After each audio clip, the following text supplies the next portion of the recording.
Hello guys, once again it's Matt and today we have another video. Let's thank our members Invictus, Crazy Bull, Cots, and our patrons Interceptor, Richardson, Danny Cage, and Rupert. Thank you guys for helping out. It makes a lot of difference, especially some of the patrons there. They are helping a lot. You have no idea. They are actually pledging more money than than the minimum amount of for that role. So thank you guys. It helps a lot. Especially one guy that asked me not to say his name, but you know who I am talking to. Thank you, man. And Richardson as well, Interceptor 35, they pledged more money than the normal 25 that it is there, the minimum amount for that role. So thank you guys, it helps a lot. You have no idea how much it helps. And yeah, subscribe, thank you all my members, and let's get into it. So yeah, today we're going to talk a little bit about the patch. So yeah, the bad patch, the weird patch, the patch that nobody loves. The last patch that was added to War Thunder, the patch that got Finland, the Fire and Ice update. So yeah, and I wanted to make a video about it just to kind of get the conversation going on how and why we are kind of hating this patch so much. I think one of the reasons, obviously, I mean, it's the most obvious one, obviously, it is that it has a lot of copy paste. So I don't remember exactly, but I saw like a spreadsheet of the vehicles that were added, and it was like 80% or something like that, or even more, 90%, something like that, was just copy paste vehicles. And then like 20 to 30, not 90%, but like of these 90%, then 30 of them were not exactly copy paste, but they were just different versions of it. And to be honest, this was a very good year, especially in the air-to-air combat. We got bigger maps, we are getting more modes, we are getting 4th generation aircraft, but obviously the expectations of it are very, very high. And when the expectations are very, very high, it's very easy to get underwhelmed with a patch, you know? So yeah, that's two of the main reasons, obviously. The copy-paste thing, I think it's just kind of inevitable, to be honest. I'm not saying that I don't like it, but for me it's not a big problem because it is kind of inevitable in the future, right? It will become kind of a more common thing the more we go into the future, in my opinion, just because we are kind of getting into a position. Of course, in aircraft we have plenty of aircraft to be added still, and we have like 5 years of content in the way that they're dropping out content for us of new aircraft being added. But for tanks, for example, it's one of those matters that, I mean, we don't have much more to be added. We have some stuff, but there are a lot of countries that don't have anything. For example, the UK, Italy, France, they kind of don't have anything else to be added. Japan, many of these countries don't have anything to be added. And it will become kind of a problem in the sense of they will rather do one of these things. They will always add a subtree in the future or add new countries in general. And then those countries will have more copy-paste stuff, right? Or they will add some of the subtrees for these countries. For example, if Japan ever gets South Korea or something crazy like that, it is basically the only way for the Japanese tech tree actually get a top-tier tank. You know what I mean? You know, we are not quite having a lot of options to be added, especially in some countries. Obviously, the US still has a lot of Abrams to be added. Not a lot of them, but some Abrams. The Russians have a lot of, tanks to be added as always because they produced a lot of tanks and a lot of models. The Germans have some. You know, there are some couple of instances there that we can see some of the tanks being added, like a T-90M or something. I don't know. In aircraft, we are kind of more relieved to that. We have a lot of time until we get to that point. So, for example, we are barely tipping our toes in the 80s. We are barely having 4th generation aircraft yet. There's technically like full 4th generation aircraft. We only have kind of 2, which is the Mirage 2000. Obviously, the Vegan can be considered one, and even MLD, for example, or MLA, they can be considered a 3.5 5th generation or something like that, right? Or the Kai even as well. But in general, these aircraft are just starting to get there. And we're going to have the whole 80s to be added, and then the whole 90s with the Fox 3s, and then the 2000s with the start of the 5th generation's aircraft. Then after that, we are going to get more advanced stuff, PESA radars, IASA radars, any type of thing like that. We can go back in the past and add minor things like, for example, the interceptor line for the Soviets, even some interceptors for the Americans, more subtrees. So the content on aircraft will be a very, very healthy one for a very long time. It will have a lot of things. And for tanks, that's not a big thing, right? And think about that for a minute, because this was a patch that wasn't very filled with aircraft. The aircraft that we had are basically like the Q5L, some other minor aircraft, and then we have the Finland Tech Tree. That's basically it, right? But the Finnish actually didn't use too many different aircraft. So there's not a lot of options. Of course, they should have added more different aircraft, but still, it's not like they have completely different aircraft from any other country, right? And it is supposed to be a subtree, not a full tech tree as well. So, of course, we will see some copy-pasting anyway, right? But in tanks, it's just a different talking point. It is, we don't have too much to talk about. And as I said, we didn't have many aircraft added, which translates to, combines these two, right? If you have not a lot of aircraft that can be added for Finland together, plus, right? Not a lot of aircraft in the patch in a general sense as well, plus not having a lot of tanks to be added in general, because a lot of these tanks are already in the game, so any addition like that would be a copy-paste, like the prototype Type 10 and Leopard 2A6 for the Finnish and etc. equals a patch that is kind of underwhelming.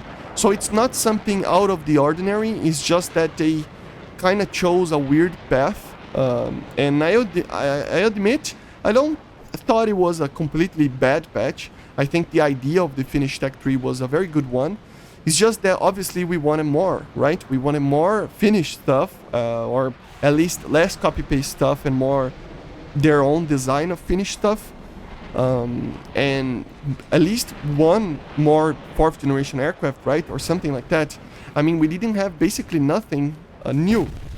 And that's the bad part about this patch. It was a very good ground laying for the future, because then now Sweden actually has the potential of having not only Finnish vehicles, but also with the Leopard that was added in the patch before that, Norway and Denmark, right?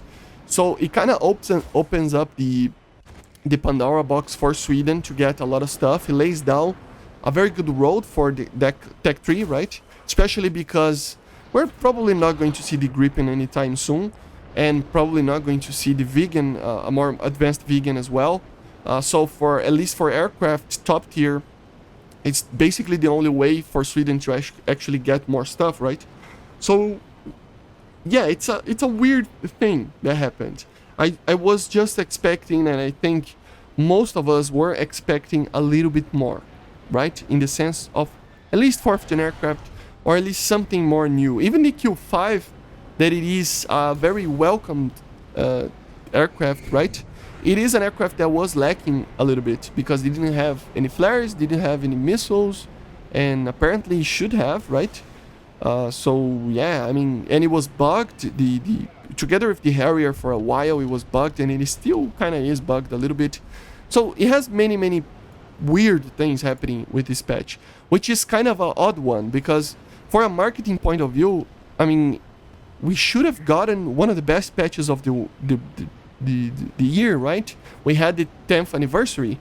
I mean, it was probably not going to be as good as the Top Gun movie release with the F-14 added, but still, it would probably be a thing of that would make sense, right? We are having a big anniversary, then we have many new things, 2 or 3 4th generation aircraft, And then, for example, if we had the last year's patch, the last patch of the year, the December one that it's coming up, a little bit less like filled with stuff, it would make more sense. It would probably make more sense even in a marketing kind of idea, right? So it was a kind of an odd choice. This patch was a completely weird one, a very weird one. But well, anyway, it was. I think it was not all bad. It was from bad to okay, in my opinion. It is not bad. Oh my god, the worst patch ever. I think there is some pluses on to be added there, especially for the Swedish nation. As I said, the Q5 is a good addition as well. But there is missing so much potential on a marketing point of view that a lot of people were expecting so much that was kind of underwhelming, right? But anyway, we can have a little bit of hope, right? So I think the better part of it is that we didn't have any patch, anything great in the last patch. We can expect a little bit more from the next one. I always thought about these kind of things like this, right? So, for example, I always was, back in the day, a Soviet main, right? I always played with the Soviet Union.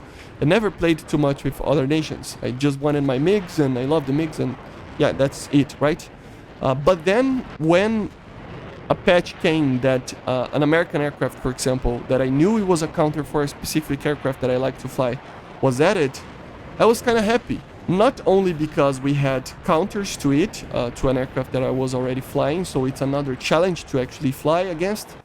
Also, it means that in a soonish patch, we will see something. It's kind of a confirmed kind of thing that it's for... the example is the MLD, for example.